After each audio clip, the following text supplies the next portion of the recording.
दिल्ली के Rao IAS coaching centre हादसे की। इस मामले में ऊपर से लेकर नीचे तक भयंकर लापरवाही है और अब हादसे के बाद लीपापोती का काम भी भयंकर है। जी हां, हादसे के 2 दिन के बाद बुलडोजर एक्शन होना, सस्पेंशन, टर्मिनेशन सब हो रहा है। एक दूसरे पर सियासी वार पलटवार भी किया जा रहा है, लेकिन इस हादसे के होने से पहले तक सब कान में तेल डालकर रुई लगाकर बैठे हुए थे, आंखों पर पट्टी बांधकर बैठे हुए थे। आम आदमी पार्टी, बीजेपी एक दूसरे पर जमकर आरोप लगा रही है, लेकिन कोई भी हादसे की जिम्मेदारी नहीं ले रहा। दिल्ली के मेयर शैली ओबरॉय थोड़ी देर में एमसीडी के सिविक सेंटर में इमरजेंसी मीटिंग करने के लिए जा रही हैं, लेकिन यह हादसा कैसे हुआ? कोचिंग सेंटर के बेसमेंट में लाइब्रेरी कैसे चल रही थी?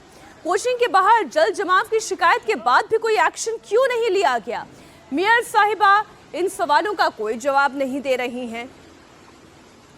लेकिन ये कड़वी हकीकत है कि ये हादसा तो हो चुका है। अब चाहे कितनी भी लीपापोती की जाए, कितनी भी कार्रवाई की जाए, 3 मासूम अपनी जान गंवा चुके हैं और एमसीडी की तरफ से लापरवाही हुई है, इससे वो नकार नहीं सकते। 3 आईएएस एस्पिरेंट्स की बेवक्त मौत के बाद दिल्ली का शासन और प्रशासन हरकत में आ गया है। अवैध तरीके से बेसमेंट में लाइब्रेरी चलाने वाले कोचिंग सेंटर को सील किया जा रहा है। कोचिंग सेंटर के अवैध निर्माण पर बुलडोजर एक्शन लिया जा रहा है।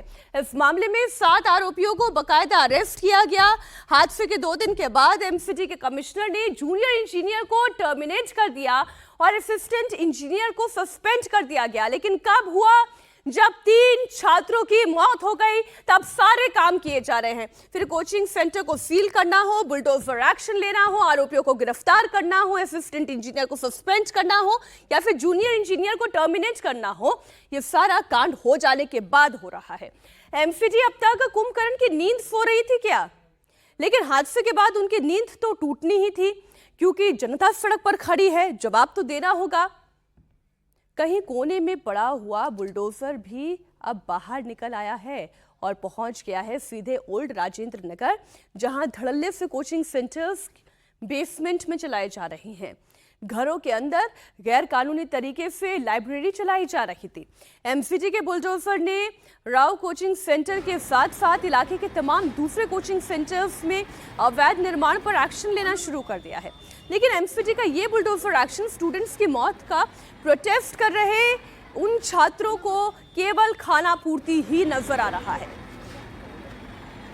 राव आईएएस एकेडमी में 3 स्टूडेंट्स की डूबकर मौत हो गई, क्योंकि इस इलाके में वाटर लॉगिंग हो गया था। जो ड्रेनेज सिस्टम था वो पूरी तरीके से फेल हो गया था। लेकिन अब एमसीडी एक्शन में आई है, बुलडोजर एक्शन इस इलाके में किया जा रहा है। राव आईएएस एकेडमी के सामने जो सड़क के किनारे इलीगल इंक्रोचमेंट है उसे हटाया जा रहा है, क्योंकि ड्रेनेज सिस्टम इस इलीगल इंक्रोचमेंट की वजह से ही हुआ था। ये पूरा जो ड्रेनेज सिस्टम है यहाँ पे ये ब्लॉक हो गया था। ये कहा जा सकता है कि एमसीडी की नींद देरी से टूटी है, पर क्या सिर्फ इसी इलाके में इलीगल इंक्रोचमेंट है? क्या एमसीडी का एक्शन केवल मीडिया के कैमरे के लिए और स्टूडेंट्स को कुछ समय के लिए शांत कराने के लिए? ये एक बड़ा सवाल बना हुआ है। इसको तोड़ के क्या मतलब है? सामने इधर तो इसको तोड़ो, जो जहाँ जो हुआ है उधर, वो इधर इनलीगल चल रहा है। इलीगल स्ट्रक्चर तोड़ा जाता है ना, कोई कार्रवाई होती है, इसको क्यों नहीं तोड़ा गया? अभी लाइब्रेरी है, 4 दिन बाद फिर चालू हो जाएगी। लग रहा है कि ये केवल आपको शांत कराने के लिए छोटा मोटा तोड़ ताड़ के चले जाएंगे, इसके बाद फिर यहाँ पे हंगामा होगा, फिर किसी की जान जाएगी। क्या कहेंगे आप संतुष्ट हैं? आप लगातार बोला जा रहा था कि बुलडोजर नहीं आया, अब बुलडोजर आ गया है। मेन ये है कि एक बिल्डिंग को पूरा डिस्ट्रॉय करना बहुत जरूरी है, जब ही सब सुधरेंगे मेरे हिसाब से। मुझे लगता है राव इसको पूरा खत्म करना चाहिए। यहाँ पे स्टूडेंट्स हैं जो लगातार धरना दे रहे हैं, उनका कहना है सिर्फ ये दिखाने के लिए किया जा रहा है कि हम एक्शन ले रहे हैं, इस इंक्रोचमेंट को हटा के कुछ नहीं होगा।